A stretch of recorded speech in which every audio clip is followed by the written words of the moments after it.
Welcome to the Hazmatters Podcast, a discussion of all things hazardous for those who manufacture, distribute, transport, or handle hazardous materials in any way.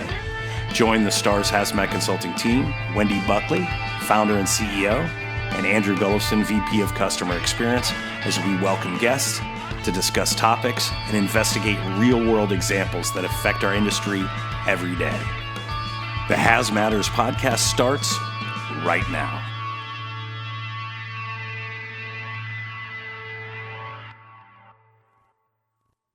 And there we go. Awesome. Hey, I'm Andrew Gulovsen, VP of Customer Experience and Success here at STARS Hazmat. And with me, as always, is Wendy Buckley, our founder and CEO. Welcome, Wendy. Thank you, Andrew. How are you today? I'm doing well. It's a beautiful Thursday right now. It's hotter than Hades outside, but that's nature of it. So really kind of as we're mid-year, and again, speaking of the heat right here, we're kind of at that midpoint of the year right now, and wanted to kind of talk with you about really level setting. So really looking at, kind of in the rear view mirror to say, okay, what has that first half of the year been like, but then also projecting out going forward.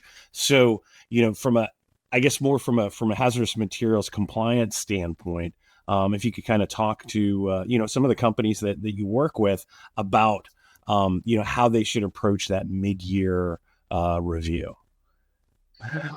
It's interesting. The last 2 years have been so strange in this country for our industry, and this year is no exception.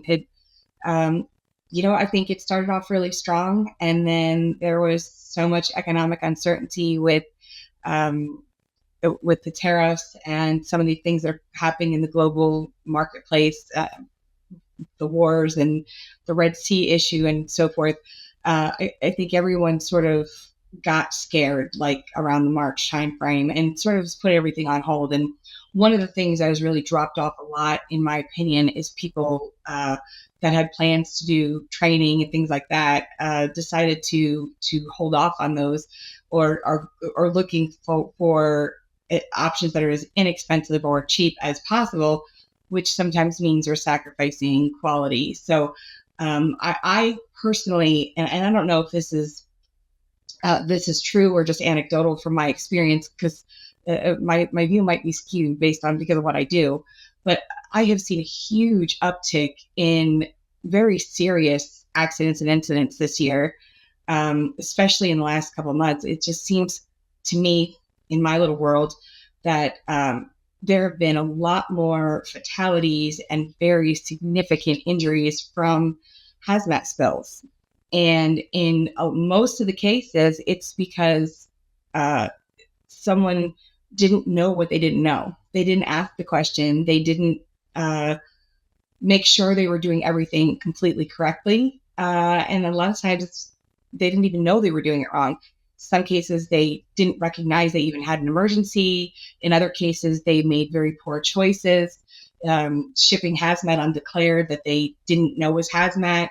Just a lot of very unusual, the incidents themselves are unusual. I would say the frequency that they're happening seems to me to be a lot higher than in years past. Got it. And so, that kind of, as you mentioned, aligns with your thoughts about, people making choices relative to, where can we potentially cut corners from a cost perspective? So, training is a requirement. Again, how that training is purchased, received, incorporated into the business, it can be very different on that. So, as you mentioned, training becomes a huge part of that, making sure, again, if there's a question, again, pause. Take a moment, verify that before you just move forward. And again, potentially make bad decisions. Yeah, this is one of the reasons, Andrew, that you and I and the rest of our team decided to do the Hazmat Help Desk on a as needed basis. Normally, that's a year-long subscription, but just because it just seems like people don't have the resource out there that they need. We introduced, as you know, and I hope our audience is familiar, we introduced the help desk on an as-needed basis so that they have a resource to go to, and they can ask us that question, is this hazardous, or does this person need training, or, is this packaged properly, or what do we do in this situation? Being able to have that expert to go to is so valuable. And hopefully people know that we're here and can do that for them. So, I would much rather they call up and take a half hour of our time and ask us the questions than take a chance of somebody getting hurt. I mean, there's been such horrific fatalities this year. It's gutting. No. So, I mean, kind of, I guess, looking at it going forward is, defining what that is. And again, I guess speaking to managers and the leaders of organizations that are responsible for managing dangerous goods and hazardous materials, to really sort of understand what those requirements are, to be able to make sure that their team is properly trained, that they have the right processes and procedures in place. And so whether that's through, conversations about, whether it's, utilizing the help desk, or even just, trying to find out what's necessary. Sometimes, status quo or, least resistance, that's where problems present themselves. And I would say that people that know they're dealing with hazardous materials are at least aware that they have something dangerous and that they need some training. What I've also seen a lot of this year is people that didn't even know they had something that was hazardous. I have 3 food shippers that have all gotten in trouble for shipping hazardous materials that they didn't know were hazardous. Things like flavoring extracts and aerosol sprays for cooking oils and things like that. So, but then even warehouses that it's happened 3 times in the last 12 months that I go into a facility that wants to start a new hazmat operation. Oh, we don't have any hazmat now, but we're considering it. What do we need to do? Come take a look. And I walk into the warehouse and they've already got hazmat everywhere. They don't even know it. 3 times in the past year. And a lot of times, believe it or not, it's lithium batteries. And the other one that I see a lot of is limited quantities. People don't recognize that black and white diamond as a hazmat marking. And a lot of people think that when they have a limited quantity, it's not hazardous anymore. And that's just not true. Limited quantities are still hazardous. They just get out of some of the rules and regulations. But because that symbol, that limited quantity marking doesn't have a flame on it or a corrosive thing, or, it doesn't have anything. It's just black and white and blank. They don't recognize that, hey, this is hazmat. So one company had 28,000 lithium batteries. Another company had even more than that. I don't know, but the whole warehouse was full of electronics with all these lithium battery markings and limited quantity markings. And and there's just so many that have happened lately. I think that there's 2 groups of people that need to have at least basic Hazmat 101 to recognize that it is there. Brokers and warehouses and I'll say 3, and carriers. Even if you think you don't have any hazardous materials, you might actually have hazmat. If you don't know that symbol means something, or you don't know that this is a lithium battery, you could find yourself in a real tough position. No doubt. Well, you bring up carriers and brokers, and that sort of gets, this year has been, well, I guess it's been more than just this year, but this year particularly has been kind of the year of fraud recognition. And in some cases, so much of the transaction is done electronically. So either phone, text, actually not even phone so much, but, text, email, just sort of some form of web communication or social communication where, again, quite a few bad actors out there. And if you happen to be working with hazardous materials, I mean, there's this sort of extra dimension of potential problems that are presented there. So not even getting to the far extreme of a potential terrorist issue, but just, those who are saying, oh yeah, I'm a driver for X company, send me the information, I'll go pick up that particular load. It gets stolen. With hazardous materials, it's even, more problematic, not just from a cost perspective, but where those materials are going and what can potentially happen to them. Yeah, and I don't know why that's happening, but there is a massive uptick in freight fraud. There's people that have been stealing trucks and posing as drivers and going to facilities and picking up loads that, really don't belong to them because they don't work for that company. They're not who they say they are. There's even been on the load boards, companies posing as other companies. One particular big company has had multiple incidents of people posing as them and trying to get business with these brokers, but they're acting like they're someone else and they're not that company. And everything looks really convincing, except for maybe it's like one letter difference in an email or something like that. And that has been a huge increase. People will show up, pick up a load, and then that load just vanishes. They pull over on the side of the road somewhere, empty the trailer, and then the cops find an empty trailer. I don't know why that has been so much more prevalent in the past several months than it has in the past, but everyone is talking about that being a massive and quickly growing problem. There is even a group that has formed what they're calling the Freight Fraud Task Force to start addressing some of these issues. So it's really bad. I don't know why all of a sudden. Well, it's just, like I said, it's easier. The thing is because there's no face to face. You got to look back. Years ago, brokerage. You would go and meet the driver. At a truck stop. That's how you would find capacity availability. And while there's huge benefits to having everything electronically at your fingertips, you also lose that. And criminals are smart. And it was like, if they could just use the energy and, in a positive way, just think of the things that we could do. But, it's fast money to be made.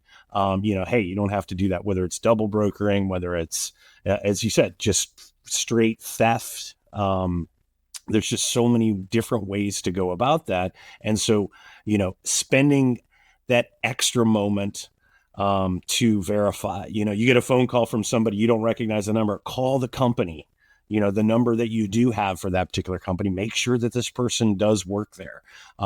There's some wonderful tools out there to help with that. And as you mentioned, the Freight Fraud Task Force, there's a number of, like I said, technology tools as well as groups that are working to sort of satisfy this, because again, it costs the industry a lot of money, it costs shippers a lot of money, it increases insurance costs.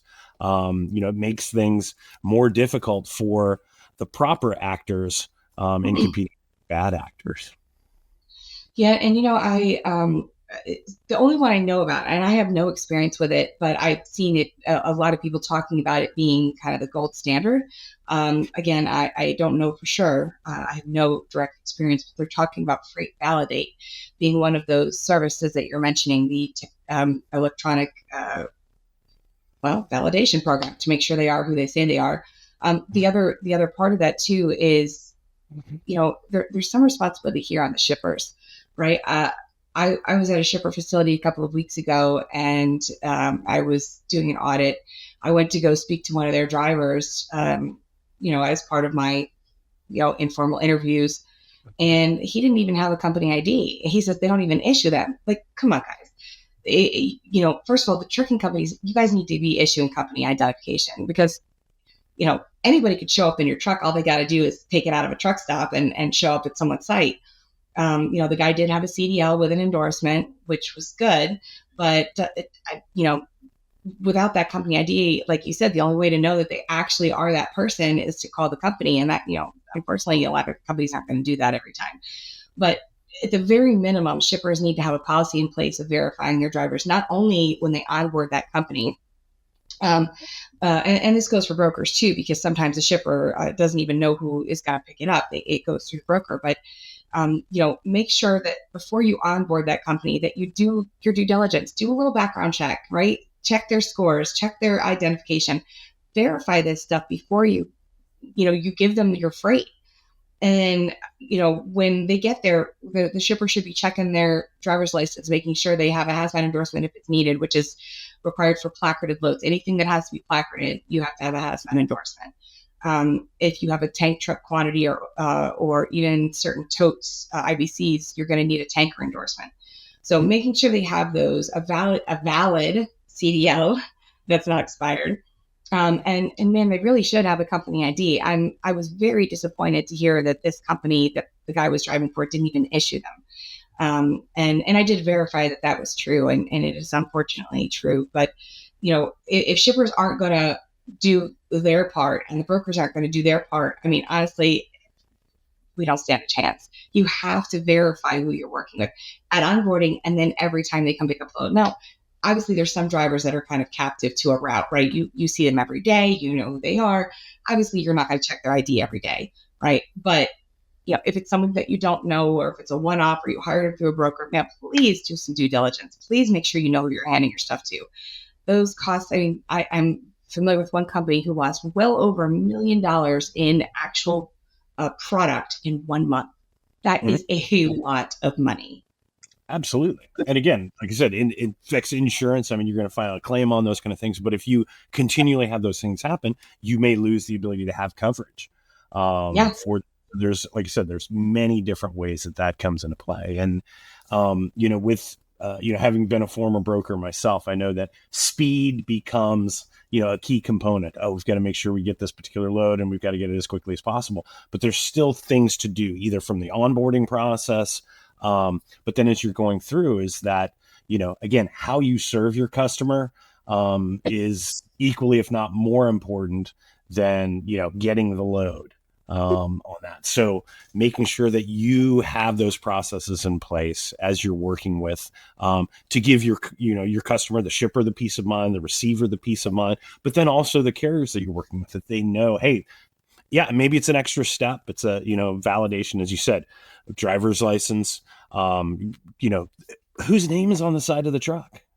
So often, it's like, well, I'm working with ABC Transport, and, XYZ shows up. Well, a sister company, or, something along those lines. And, that right there is a really big red flag, unless you have the sort of paper chain or legal chain that is the way that it's supposed to be. So, again, working with your shippers, working with those to when something doesn't look right, ask a question. Don't make the assumption that, oh, it's somebody else's responsibility, I'm not going to worry about it. Because that's when bad things happen. It can't happen to me. Famous last words, right? Absolutely. Yeah. I mean, too often in kind of the brokerage world on that, you hear stories where you're like, yeah, I had, I booked 5 loads. That's a new carrier that we brought on, booked 5 loads with them, and they all disappeared. And so, I'm out, a couple $100,000, or you mentioned, $1 million. These are not cheap, things. And then again, when you're talking about hazardous materials, they're not cheap. Whether it's food, whether it's electronics, whether it's, chemicals, these are expensive, volumetric, and, like I said, potentially very dangerous things out there in an unregulated world that somebody stole, and serious theft. Yeah. And in most cases, I mean, the people that steal this freight are not really looking to do anything to hurt people. That's not what they're after. What they're after is a product that they can steal and then sell and exactly follow the money, right? Exactly. Yep. But the terrorist thing is a real possibility. It can happen. It has happened. I mean, the whole reason we even have security plan regulations is because people have used hazardous materials to do rotten things to other people. Bombs on trains, blowing up buildings. I mean, it has happened in this country in numerous times, and that's why we have rules about security plans. But generally, it's going to be so they can sell it. So it's going to be the high ticket items like the electronics and things like that you were talking about. Absolutely. And well, I mean, again, for context of time, the United States was just involved in bombing of locations in Iran. Yeah. What is the response to that? Again, what happened September 11th, whether you think of it as a direct response or, sort of an aggregated response to things, that can impact things that can happen here. So again, to be doubly sure, to protect, our organization. Well, it's I mean, it's a wonderful topic, and talking about that, we kind of gotten off topic of the sort of focus of mid-year plan, but these are some things, again, looking forward. We look back and saw that increase of fraud, and that's been really coming for a period of time. But I guess we put in the context of some of the things we're talking about are things to make sure that you have in place for the second half of the year. Yeah, exactly. going forward. But no, as you kind of look at it from, as you talk to customers, looking at this sort of second half of the year, whether it's from a regulatory standpoint, if you want to talk about like what changes or lack of changes there have been in the regulatory environment this year, things to be on the lookout going forward. Yeah, I was at a conference a few weeks ago, and the representatives from 𝗬𝗵𝗲 were on the stage, and he basically said, and it was Bill Schoonover. I believe Bill has just recently retired, but he was still working at the time that he spoke, and he just said that there hasn't been much regulatory activity this year because of the new administration and the way that they were handling things. And they don't really expect anything to go through or to be completed this year. So I don't expect any major new rulemakings this year. But eventually some of these things that are starting to pile up will have to happen. So maybe next year when things are a little quieter. But this is not, because there's no new major changes right now going to be being passed. Take an opportunity to assess where you're at. This is a good time to start doing your audits, making sure that you have everything in place before we get to the end of the year and we're starting over. Making sure that you have your record keeping, making sure that you have your training, and making sure, most importantly, that your operations are tight. If you're, I have a couple clients lately who've gotten some FRA violations, which is the Federal Railroad Administration, for things like loose closures. Listen, there's no excuse for that. If you have a problem and you're getting leaking rail cars, and you're getting loose closures, take this time that things are kind of quiet in the industry for the most part, for most people, to tighten that up, because not only do you get fines and violations from DOT and from the railroad, but you can also, like we talked about, really hurt people. There's been a lot more incidents of that this year, at least from my perspective. I don't know if that's statistically true, but certainly my visibility to it has gotten a lot bigger. Absolutely. And again, just because, you may have violations happening right here as an organization. The agencies may not enforce them until, later in the year or next year, but you have those violations now that are, can be found as they look back 6 months, as they look back a year. So again, while you may not have the funds coming out of your, escrow account for fines and penalties this year, things that you are doing this year can affect, again, finances and profitability next year if you're not buttoning that up and making sure you're on top of it. And the other thing that's happening at the DOT, which is actually kind of a little scary, is there is a huge movement for the old guard to retire because of the government buyouts and downsizing and the packages that they offer to get people out of the government. There is an awful lot of the, well-respected, experienced people leaving these government agencies. And what's going to happen is they're going to eventually need to refill those spots. And that means all of the experience is gone. They're going to bring in all these new people who don't really know what they're doing. And, one of the things that I found that happens a lot when you have a big crop of new inspectors is there starts to be a change in the way things are enforced. And, as a former DOT inspector myself, it's my theory that these inspectors each kind of have their own pet project, something that they always look at and focus on when they go in and do an audit. And that tends to be, in my experience, tends to be true with the newer people, especially depending on what background they came from. Did they come from industry? Did they come from a railroad job? And so what they did in their former life often dictates what they think is important. And so things that weren't being enforced under your old inspector may now be a huge focus under your new inspector. And, I'm not going to lie to you, DOT does not do a great job of training their people. So just because your inspector says you have to do it this way or that this is a requirement, have them show you where that is in the regulations, because I've seen a lot lately of inspectors saying things that just simply aren't true. Oh, well, you have to do this. No, you don't, because the regulations don't require. Oh, well, I need you to do it this way, or I want you to do it that way. if the regulations don't say you have to do it, then you don't have to do it. Now, playing nice with your inspector is always a good thing until it gets to the point where it's a complete inconvenience to you or crippling the way that you are doing business. So make sure that if your inspector tells you to do something, that you know it's backed up by regulation. So you can expect probably a new crop of inspectors to be starting and administrators in those agencies over the next year or two, I would think. Right. And again, as trying to make this more efficient, is how do we, do more with less? So as that new group of inspectors, their goal is to find these violations and create almost, I wouldn't say profitable, but, extremely revenue centric for the government agency.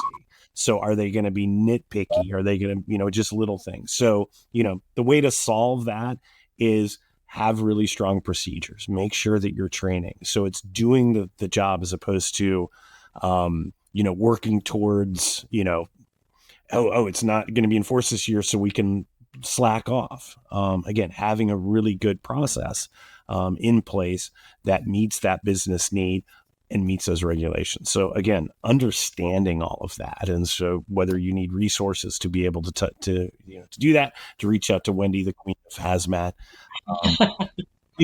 or other, there are other companies out there. I don't know that there's anybody as good as you, but there's, but to be able to really understand that. So when those changes happen, whether it's new regulations and things like that, but you're able to sort of, move forward in a way that you are not only doing the right things, but showing the inspectors. And that's a big part of it, is that you are putting forth the effort to be safe. You are putting forth the effort to meet these particular regulations. And in a lot of cases there is, hey, are you engaged with, an organization or a company to help you be better?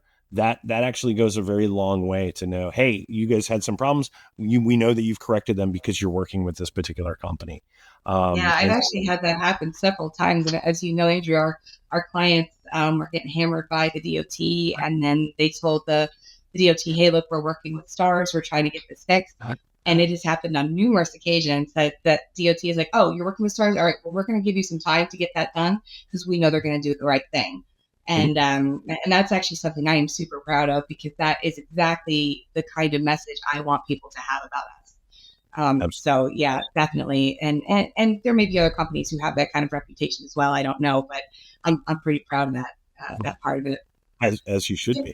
Well, I kind of feel like so there we got a little bit of a sales push there. So that's it's almost like, well, there's the perfect kind of time to end the cast on that moving forward. But no, we very much appreciate everybody's time and being a part of this one. And again, as you see these, any suggestions that you have, whether it be topics, people to interview on that, we welcome any feedback from the audience, to make this better. Hopefully you're enjoying it. Hopefully it's providing some valuable information. And as your little note, thanks for tuning in. Wendy, thank you so much for your time today, and wish everybody a wonderful day. Have a great day. Thanks, Andrew. Talk to you soon. Thank you for joining the Hazmatters Podcast, brought to you by STARS Hazmat Consulting. To learn more about how STARS can help you for training and compliance, by building processes and programs, for fines and penalty mitigation, for questions about hazmat responsibilities and the regulations that govern our industry, visit our website at starshazmat.com or give us a call at 267-324-4002.